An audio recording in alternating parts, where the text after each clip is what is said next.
tsara andro fitsaharana nitsanganana ry tombo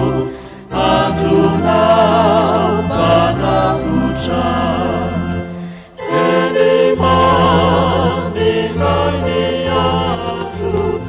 andro fiangonana iterana mpamotsy sy ny voninahitra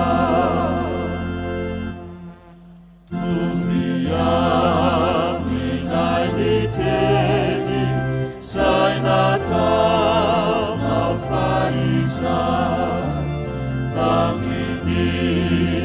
apôstôly vonivoivoiza raha misy ronatelo aminy anarako vohibahy asoay aolohy akonako masoraty ao amponay tompo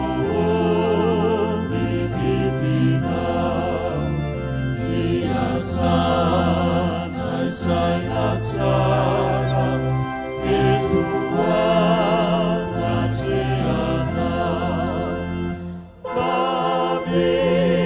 maviritseso tompo tomoera